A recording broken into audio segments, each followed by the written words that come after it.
আসসালামু আলাইকুম। আশা করি সবাই ভালো আছেন। আপনাকে পরিপূর্ণ একজন প্রোগ্রামার হতে হলে যে বিষয়টি খুব ভালোভাবে আপনাকে আয়ত্ত করে ফেলতে হবে তা হলো কন্ডিশন। আমাদের জীবনে চলার পথে বিভিন্ন সময় বিভিন্ন ধরনের সমস্যা আমাদের সামনে চলে আসে। আবার সেই সমস্যাগুলো আমাদেরকে নানান ধরনের কন্ডিশন ফুলফিল করার মাধ্যমেই সমাধান করতে হয়।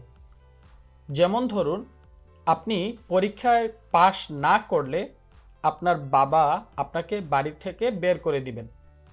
তাহলে আপনাকে আপনার বাসায় সারভাইভ করতে হলে পরীক্ষায় পাশ করতে হবে। এখানে আপনাকে পরীক্ষায় পাশ করতে হবে যদি বাসায় সারভাইভ করতে হয়, এটা হচ্ছে কন্ডিশন। আপনার কর্মের উপরে ডিপেন্ড করে ওই কন্ডিশন তার অ্যাকশনটা নেবে। যেমন আপনি যদি পরীক্ষায় ফেল করেন, সেক্ষেত্রে আপনি বাসা থেকে বের হয়ে যাবেন। যদি পাস করেন তাহলে বাসায় বহাল থাকবেন।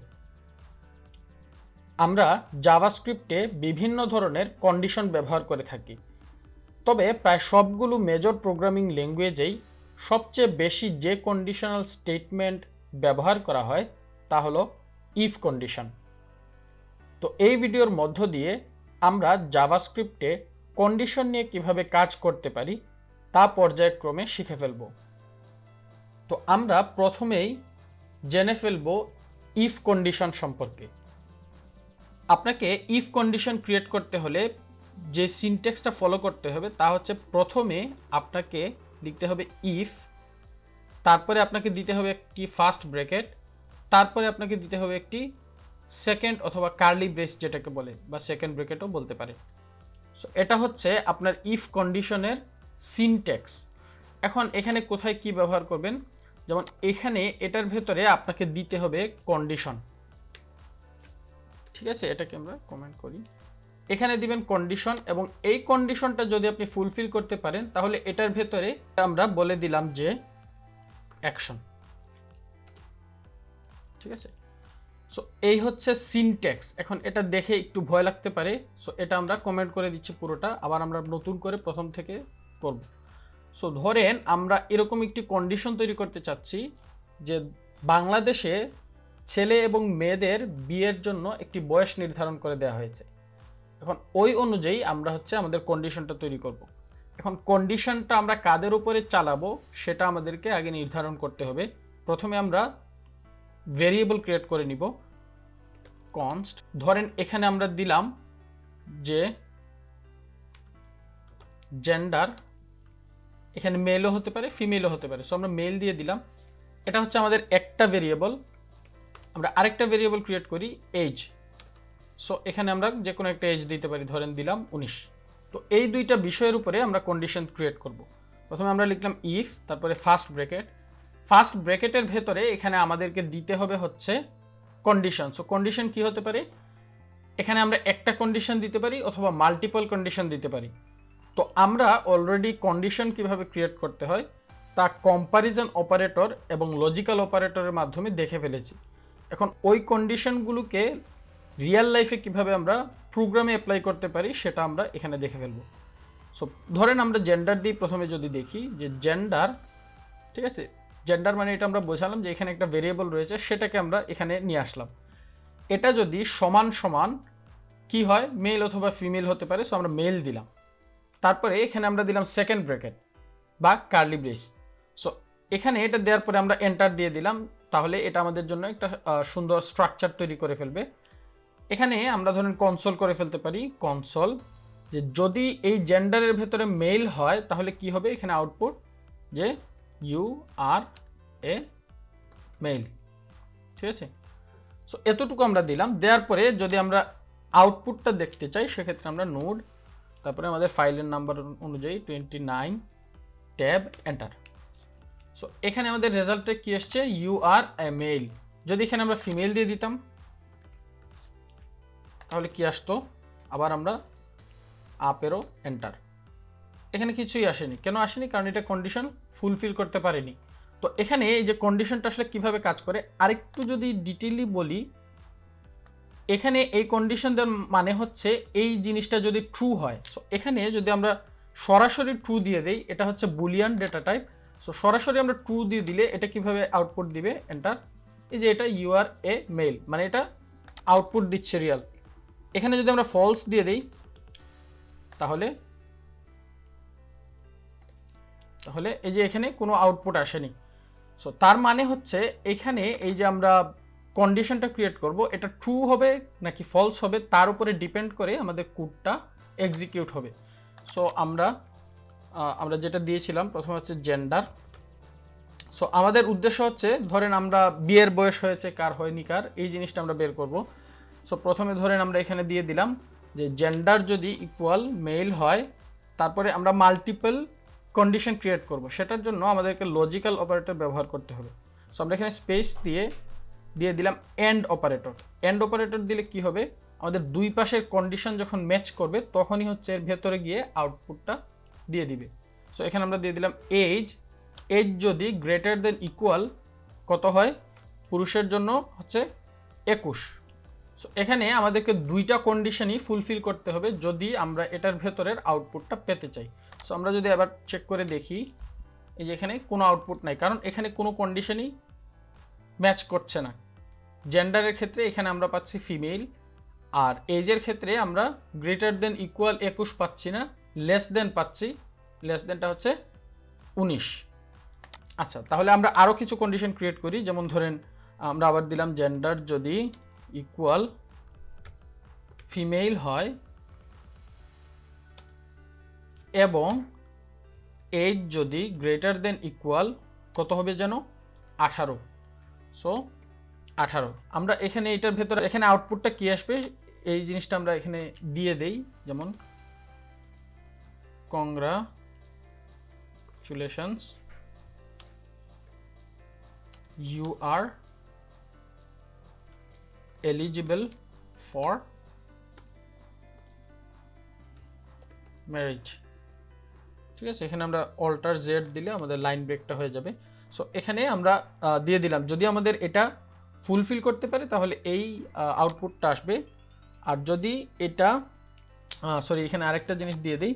সো ধরেন ইউ আর এ, এটা ক্যাপিটাল দিয়ে দিতে পারি তাহলে বোঝা যাবে, অ্যান্ড ইউ আর, ঠিক আছে, এলিজিবল ফর ম্যারেজ। আর এখানে আমরা দিব you are a female and you are eligible for marriage. So দুইটা দিলাম। আমরা আরও দিতে পারি, যেমন ধরেন এখানে আমাদের অনেকগুলো কন্ডিশন ম্যাচ নাও করতে পারে, যেমন আবার দিলাম যে ইফ জেন্ডার যদি ইকুয়াল আবার মেল হয় এবং এজ যদি লেস দেন কত হয় 21 হয়, তাহলে আমরা একটা নেগেটিভ আউটপুট দিতে পারি। যেমন ধরেন এটাকে আমরা সরি এটা পুরোটাকে নিয়ে আসতে হবে। সো এখানে আমরা দিয়ে দিলাম সরি ইউ আর এ কি যেন male and you are not eligible for marriage. আবার এটাকে কপি করে ফেলি বারবার না লিখে। সো এটা যদি হয় ফিমেল আর এজ যদি লেস দেন কত হয় 18, সো এখানে আমরা বলে দিব you are a female and you are not eligible for marriage. So আমরা মোটামুটি যতগুলো কন্ডিশন আমাদের তৈরি করা যায় সবগুলো করে ফেললাম।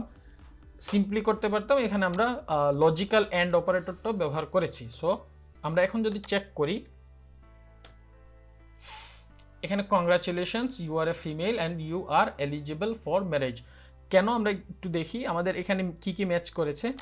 জেন্ডারের ক্ষেত্রে আমাদের ফিমেল হওয়ার কথা, সো আমরা এখানে ফিমেল পাচ্ছি, এটা ম্যাচ করেছে। তারপরে এজ হচ্ছে 19, এখানে আমাদের কন্ডিশন ছিল গ্রেটার দেন অথবা ইকুয়াল 18, সো 19 হচ্ছে 18 হচ্ছে বেশি।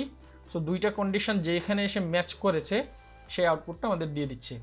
এখানে যদি আমরা আরেকটা জিনিস দেই, যেমন মেল, তারপর এন্টার। সো এখানে দিচ্ছে sorry you are a male and you are not eligible for marriage. কেন? কারণ তার এজ হচ্ছে যে এখানে এসে তার এজ হচ্ছে লেস দেন 21। আবার এখানে যদি আমরা দিয়ে দিই হচ্ছে 24, তারপরে আবার এন্টার দিলাম, এখানে দিচ্ছে কংগ্রাচুলেশন। সো আমরা একটা সিম্পল কন্ডিশন ক্রিয়েট করে ফেললাম যেটার শুধুমাত্র ইফ ব্যবহার করে, যেটার মাধ্যমে আমরা একটা জিনিস চেক করে ফেলতে পারছি বা একটা প্রবলেম সলভ করে ফেলতে পারছি, সেটা হচ্ছে কেউ একজন আসলে ম্যারেজের জন্য এলিজিবল কিনা বা উপযুক্ত কিনা। সো আশা করি ইফ কন্ডিশন সম্পর্কে আপনাদেরকে ক্লিয়ার করতে পেরেছি, যদিও একটু জটিল হয়ে গেছে জিনিসটা। সো আমি বিশ্বাস করি আপনারা একটু ট্রাই করলে জিনিসটা আরও ক্লিয়ার হয়ে যেতে পারবেন। সো প্র্যাকটিস করতে থাকেন আর প্রজেক্টগুলো ধারাবাহিকভাবে করতে থাকেন। ওকে, তো এই ভিডিও শেষে আপনাদের জন্য একটি টাস্ক রয়েছে। সো প্রথমে আপনি মনে করেন যে আপনি কোনো একটা কোম্পানিতে জব করেন। সো এখানে XYZ কোনো একটা কোম্পানিতে আপনি জব করেন, যেখানে আপনাকে সপ্তাহে 4 দিন ফুল ওয়ার্কিং ডে, মানে ফুল ডে কাজ করতে হয়, এবং 1 ডে মানে একদিন আপনাকে হাফ ওয়ার্কিং ডে হিসেবে কাজ করতে হয়। তাহলে মোট কয়দিন হলো? 5 দিন। সো সপ্তাহে 5 দিন আপনি কাজ করেন, তার মধ্যে 4 দিন আপনি ফুল ওয়ার্কিং ডে হিসেবে কাজ করেন, মানে পুরো দিন কাজ করেন, আর একদিন আপনি হাফ ডে কাজ করেন, অর্ধেক দিন কাজ করেন।